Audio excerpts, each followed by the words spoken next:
اعوذ باللہ من الشیطان الرجیم، بسم اللہ الرحمن الرحیم۔ ناظرین، میں ہوں حکیم محمد جمیل۔ ناظرین، صحابہ کرام میں ایک عظیم صحابی ہیں خالد بن ولید رضی اللہ تعالیٰ عنہ۔ دلیری ان پہ ختم، جنگجو اور عظیم صحابی تھے، تقوی کمال کا تھا۔ نبی علیہ السلام نے ان کو سیف اللہ یعنی اللہ کی تلوار کا لقب بھی دیا تھا۔ ناظرین، وہ کسی تعارف کے محتاج نہیں، قریش کے مشہور قبیلے بنو مخزوم سے ان کا تعلق تھا۔ ناظرین، قبول اسلام غزوہ حدیبیہ کے بعد 7 ہجری میں اسلام انہوں نے قبول کر لیا تھا۔ قبول اسلام کے بعد بھی نبی اکرم صلی اللہ علیہ وسلم نے ان کو تلواروں میں سے ایک تلوار کا لقب دیا تھا، یعنی سیف اللہ۔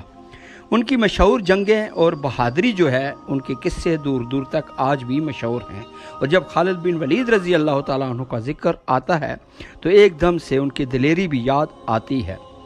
غزوہ معطہ اور 8 ہجری نبی علیہ السلام نے زید بن حارثہ، جعفر بن ابی طالب اور عبداللہ بن رواحہ رضی اللہ عنہم کو کمانڈر بنا کر لڑنے کے لیے بھیج دیا۔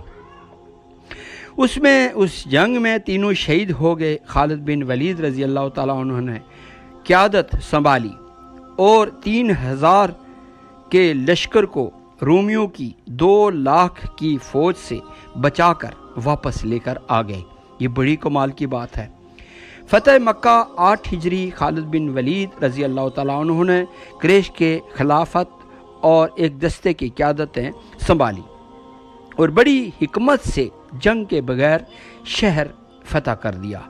غزوہ حنین گھمسان کا رن پڑا، مسلمانوں نے وقتی پیچھے ہٹنا شروع کر دیا، مگر خالد رضی اللہ تعالیٰ عنہ نے اس میں بھی ثابت قدمی دکھائی۔ جنگ یمامہ آپ کو یاد ہوگا، 11 ہجری مسیلمہ کذاب کے خلاف زبردست لڑائی کی، سینکڑوں حفاظ جو ہے اس میں شہید ہوئے۔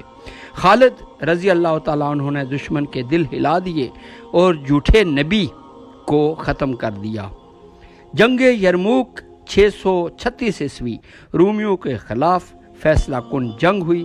اسلامی تاریخ کی عظیم فتوحات میں سے وہ ایک ہے۔ 40,000 مسلمان 2 لاکھ رومیوں پر غالب آئے۔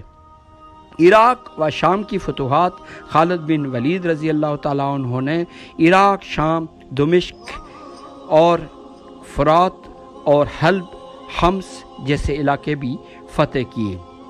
لیکن افسوس کی بات یہ ہے کہ خالد بن ولید رضی اللہ تعالیٰ عنہ کی دلیری آپ کو میں بتاتا جاؤں، ان کے جسم پر کوئی ایسی جگہ موجود نہ تھی جس پر زخم کا نشان نہ ہو، مگر ان کی جب وفات ہوئی تو بستر پر ہوئی، جس پر وہ افسوس کرتے ہوئے فرمایا کرتے تھے کہ میں نے اتنی جنگیں لڑی، میرے جسم پر تلوار، نیزے، تیر کے زخم، مگر موت بستر پر آئی، کاش شہادت نصیب ہوتی۔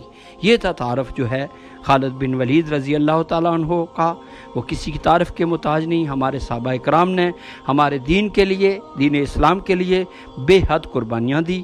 ہمیں بھی چاہیے کہ ہم بھی اپنے اندر تقوی پیدا کریں اور اپنے آپ کو اس قابل بنائیں کہ اللہ تبارک و تعالیٰ ہمیں پسند کرے۔